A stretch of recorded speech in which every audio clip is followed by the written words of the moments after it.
Welcome back to our news bulletin. Turkey's President Recep Tayyip Erdogan says Ankara cannot forget the sacrifice of Kashmiris. Addressing a joint session of Pakistan's parliament, Erdogan said, Turkey is Pakistan's strongest ally. It is a bond rooted not in interest but historic affection. The Turkish president says Ankara appreciates and supports Pakistan's brave fight against terrorism. Erdogan said Pakistan is a victim of terrorism by all major terror groups, including Al-Qaeda and ISIS. He appreciated Pakistan's positive contribution towards the peace process in Afghanistan. Erdogan said, US-Middle East deal is not a peace process but a plan for annexation, occupation and demolition of Palestine. The Turkish president is in Pakistan on a two-day official visit, during which he will meet the country's top leadership and address strategic cooperation conference. Earlier at a meeting in Islamabad, Pakistan's President Dr. Arif Alvi and Turkish President Recep Tayyip Erdogan have agreed to work closely to counter rising Islamophobia. President Alvi informed the Turkish president about the human rights situation in occupied Kashmir. He also highlighted Pakistan's efforts for peace and reconciliation in Afghanistan. Erdogan will address the joint session of Pakistan's parliament today.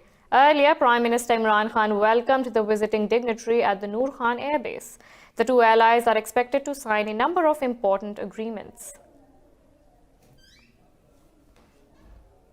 Pakistan Army Special Services Group and Bahrain National Guard have concluded a joint exercise titled Al-Badr 4 2020 in Pabi area. The two-week-long exercise focused on counter-terrorism techniques, including cordon and search operations. The exercise also included disabling IED techniques and sniper shooting. A high-level military delegation from Bahrain and Special Services Group attended the closing ceremony.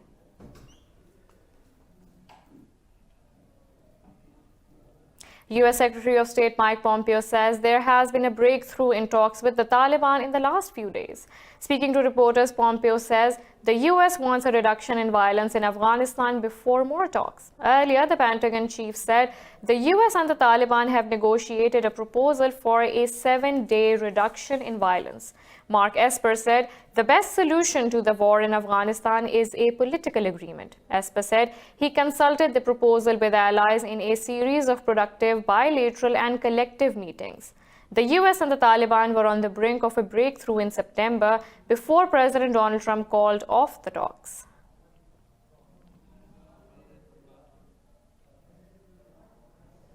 US says it has seized weapons believed to be of Iranian design and manufacture from a dhow in the Arabian Sea. In a statement, CENTCOM said the arms cache was seized from a vessel during maritime security operations in the US Central Command area. It said the ammunition included 150 anti-tank guided missiles and 3 Iranian surface-to-air missiles. Under a UN resolution, Tehran is prohibited from supplying, selling, or transferring weapons outside the country unless approved by the Security Council. Meanwhile, the US Senate has passed legislation to limit President Donald Trump's ability to wage war against Iran. The law, authored by Senator Tim Kaine, says a declaration of war requires congressional debate and a vote. Last month, the Democrat-controlled House of Representatives passed a separate, non-binding war powers resolution.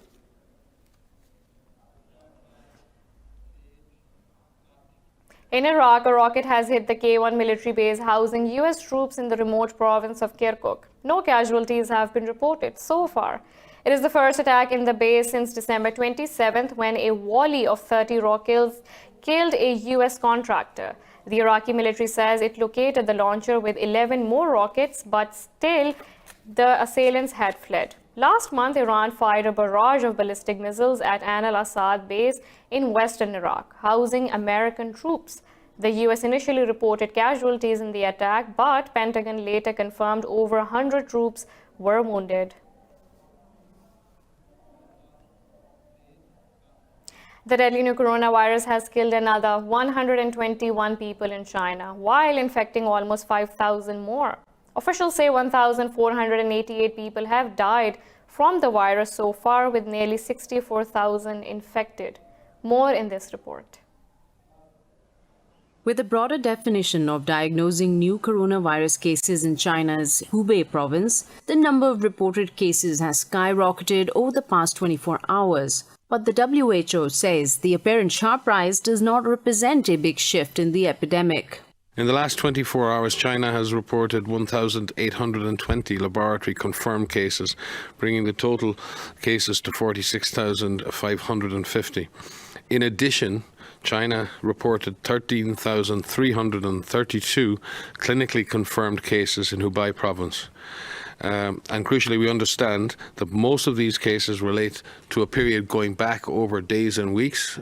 European health ministers have expressed concern about medical supplies and urged EU member states to work together against the outbreak. So far, there have been only 35 detected cases of COVID-19 strain in the EU with no casualties. But the rising scale of the outbreak in China has raised concerns. A few words to conclude with on a subject that was shared this morning and which has been the topic of many questions in France and in Europe today. The consequences of this epidemic in China on the availability of medicines. At this stage, no problem of access or shortage of medicines have been reported in relation to the coronavirus epidemic, either in France or at the European level. China National Biotech Group says virus-neutralizing antibodies have been detected in the plasma of patients who have recovered from COVID-19. They said experiments have proven they can effectively kill the virus.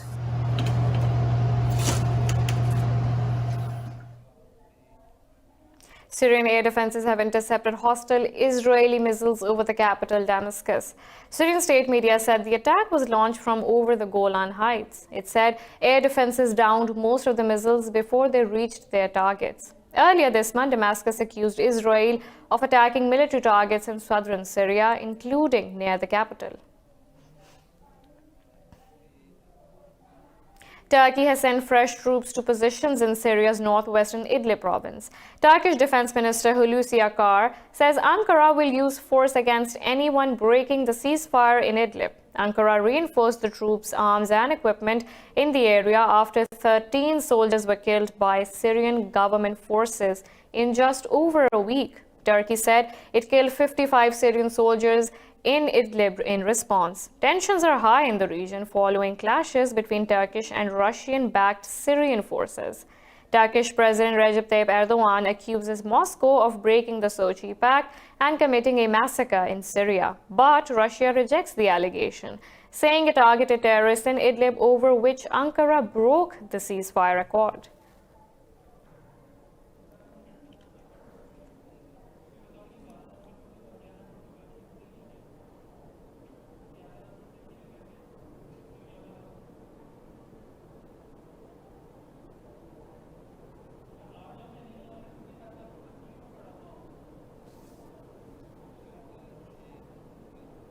Cold winds and heavy snow have worsened the plight of Syrians who fled a Russian-backed government assault in Idlib.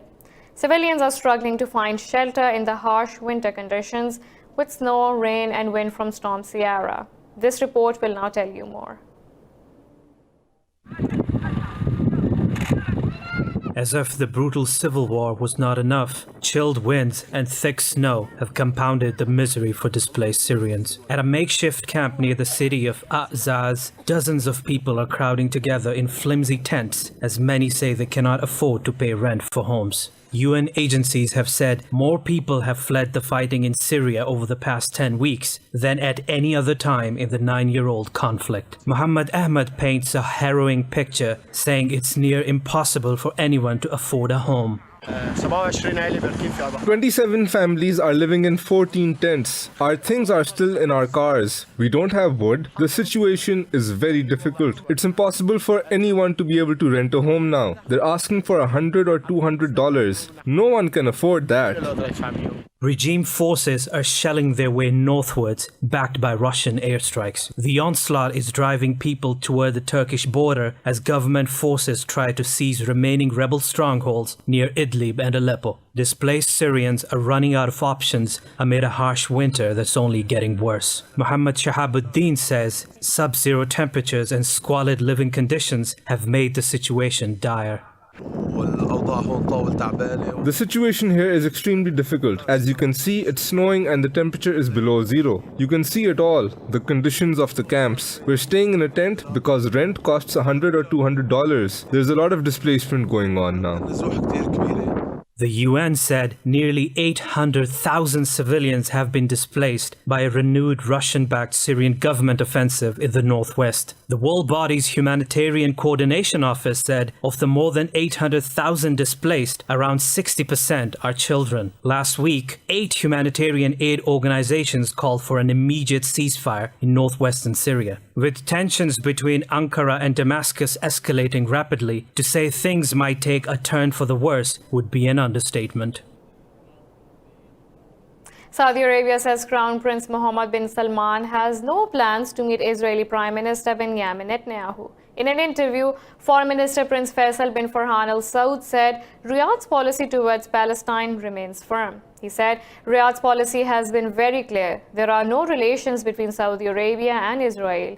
The Foreign Minister said Saudi Arabia welcomes attempts to resolve the Middle East crisis. He added, Riyadh is willing to normalize relations with Israel only if there is a fair settlement that is agreed on by both Palestine and Tel Aviv.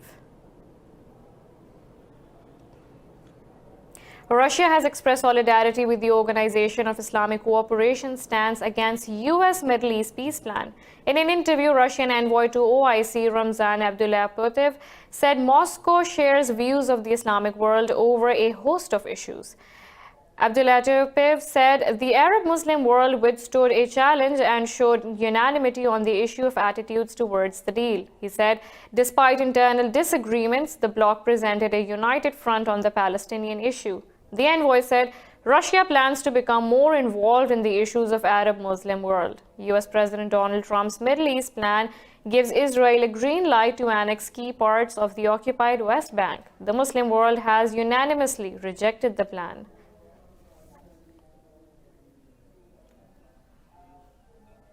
NATO Secretary General Jens Stoltenberg says the alliance will do everything to prevent a new arms race with Russia. Stoltenberg was referring to Russia's deployment of land-based cruise missile called SSC-8 by NATO. Speaking in Brussels, he said Moscow's move was behind the demise of the Intermediate Range Nuclear Forces Treaty. He says the treaty was designed to keep nuclear weapons out of Europe and avoid short-notice attacks. We do whatever we can to prevent a new arms race. A new arms race, especially with nuclear weapons, is not good. It's dangerous and it is expensive. So therefore, we will continue to work for arms control to address the challenges. We have a lot more coming up right after this short break, so stay tuned.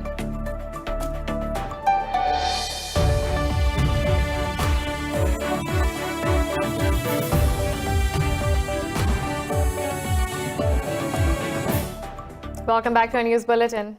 In Belgium, the home of quality chocolate, Brussels is staging the annual Salon de Chocolate Fair, an event showcasing what's new in the chocolate world. The high point is a fashion show where chocolatiers and fashion designers collaborate to bring chocolate clothes to the catwalk. More in this report. Chocolate molded into wacky designs from evening gowns to garland crowns is gracing the annual Salon du Chocolat fair in Brussels. Models walk the ramp in 14 different creations, including a jumpsuit with chocolate petals emerging from the fabric.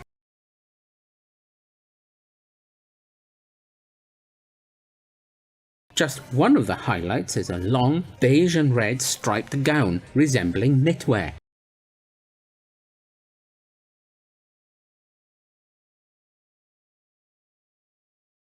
The 100 artisans working on the event used chocolate products from Belgium and around the world.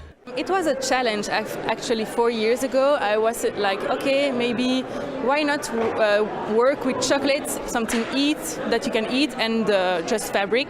And so I tried to contact the Salon of the Chocolat, and they asked me if I wanted to make a dress, and I said yes, of course. And then since then, I just 4 years working with the same chocolate company, Valentino Chocolatier, and this is the last one that I made this year. The fashion show opens a 3-day chocolate extravaganza of exhibitions and workshops. Organisers say the event will attract some 25,000 chocolate fanatics, spectators and contributors this year.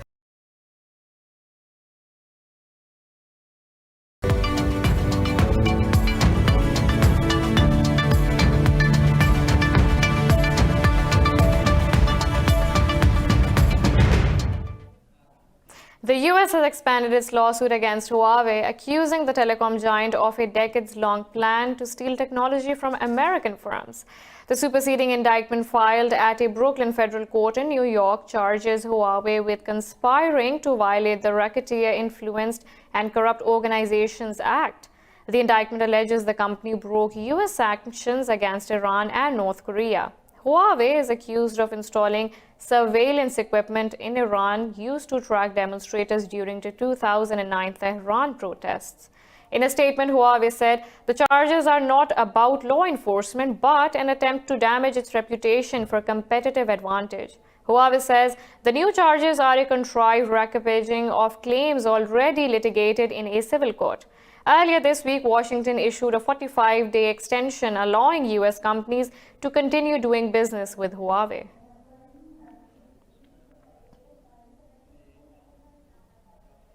Most Asian stocks are trading higher as concerns surrounding the coronavirus outbreak still weigh on investor sentiment. Investors are taking profits amid volatility in major markets. Seoul's Kospi and Hong Kong's Hang Seng are each trading nearly 0.5% higher. The Shanghai Composite has gained a fraction as retaliatory tariff cuts on U.S. goods take effect from today. Meanwhile, the Nikkei 225 has lost over 0.5% as index heavyweight fast retailing retreated by 1%, while Nissan shares plunged over 9%.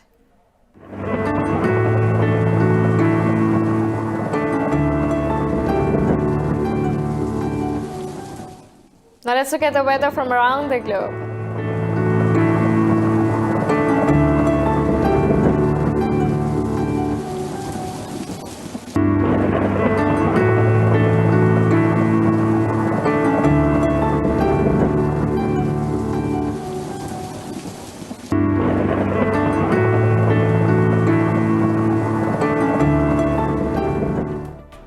This is all for now. For the latest updates, you can follow us on social media at indus.news.